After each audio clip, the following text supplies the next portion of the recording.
That's my buddy Big Pete in front of me there. I've been working on his wife Helen's bike, and I kind of made the same mistake twice. When I was growing up, my dad used to tell me if you do something wrong, it's not a mistake, it's a learning experience. It only becomes a mistake if you do it a second time and you do the same thing wrong. So I made a mistake and I did the same thing wrong for a second time. When I first got into e-bikes, I got a 48-volt bike and I started upgrading it. And I went through a whole bunch of different upgrades on it. You know, I started upgrading this and upgrading that willy-nilly, and I really didn't look at like a comprehensive picture. And I kind of tried to cheap out on it and not buy like the super high-end, super expensive, the top-line stuff. I just wanted to get my bike to go a little faster. I didn't want to spend a lot of money.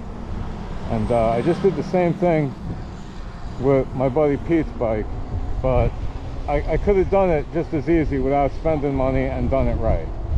Like, first thing I did was, his wife has a Z1, and it was upgraded with 48-volt batteries, but that was it. I mean, it had a BAC controller, and it had the stock motor, the geared hub motor, and it was cranking that motor, so of course, you know, like it would, it eventually fried the motor. So the motor died and it started throwing out all sensor errors and cutting out and all sorts of stuff. So I got a donor 1000-watt direct drive and Sabaton 45 amp speed controller, because I don't like the BAC controllers. I don't work with them. I'm not sure how to unlock the parts that are locked and what the stuff is with the dealer license shit.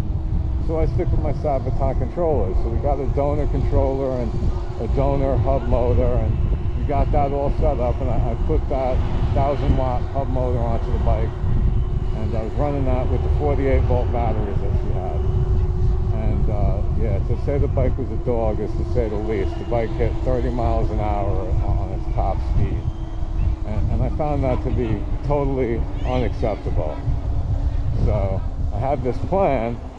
Okay, I'm going to upgrade the bike. I'm going to put a 17S battery that I have onto this bike, and that 17S battery will lift up the performance to a point that it's acceptable. It'll get that bike going like 40 miles an hour, you know. So that's what I did, was I set up this 17S battery that I had. Everything seemed to be working fine. Everything was going good. Took the bike out for a test ride. The bike was fucking hauling ass. I hit 40 miles an hour. So I go through all this trouble, make a really sick box to put the battery in. And I'm still working on the bike, doing little tweaks, adding a torque arm, and you know, getting everything all together. And I finally get it all together, and I take the bike out for a range test, and I'm like, a fully charged battery. Now this is a 35 amp hour battery that I used to pull 30 miles with no problem, and I killed this battery in 20 miles.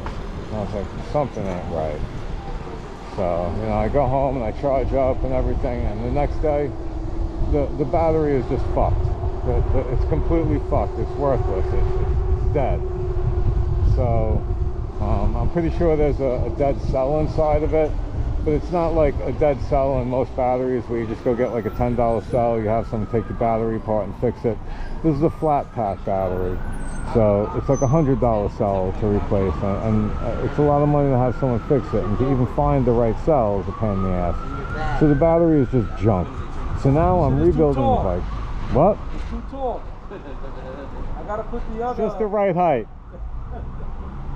That's 'cause he's short, So yeah, so I'm now rebuilding this bike for the third time, because I built it out with the 48-volt battery, and that was just unsatisfying. And then I built it out with the 60-volt battery, and that just blew up in my face. So now I'm building the bike for the third time with a 72-volt battery.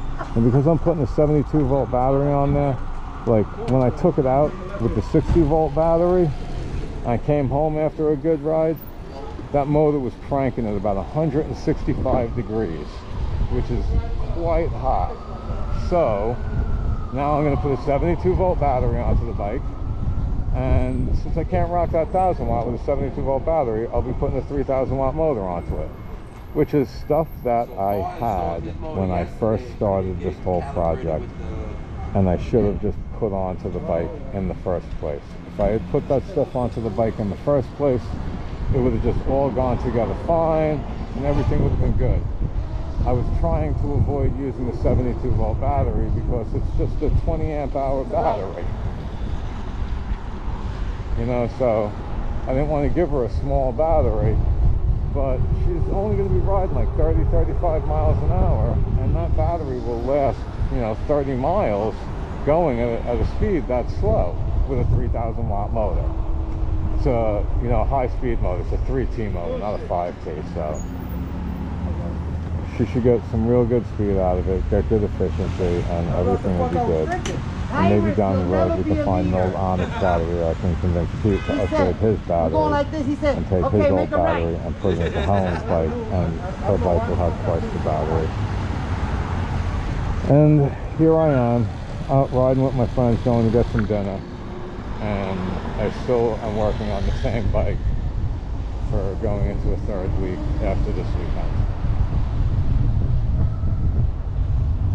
So the moral of the story, the moral of this video, is if you're doing any work on your bike, if you're trying to upgrade, you're looking at your 48 volt bike and you're thinking, man, I want to go faster, don't fucking play games with none of this stupid bullshit. Just get a 72 volt battery, get a 3000 watt motor, and upgrade your bike the right way.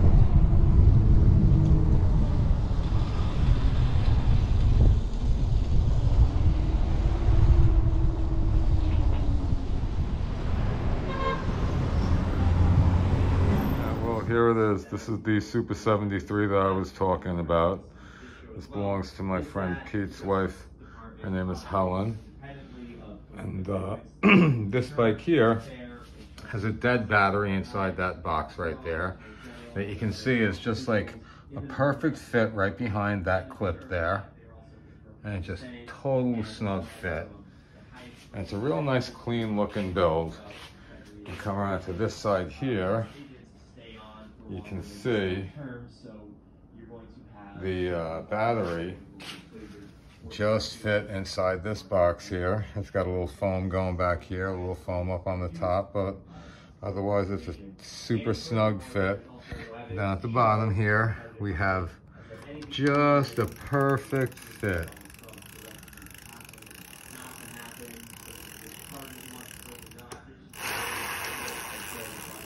No touching. It's absolutely perfect. I was so happy with this build, how it all worked out. I'm really disappointed that it's not gonna ever be seen like this, but that's the way it goes sometimes, because this 1000 watt motor here is gonna get replaced with the 3000 watt motor over there, and the new front tire is gonna replace these bicycle tires. Give it something a little bit more substantial to run on. And here's the new battery that's already got a box in the works. I'm gonna get it wrapped up with plywood, and the bike is gonna get the battery like right up in here, going down, and then this whole little triangle here will be filled with battery. This thing will ride again another week or so.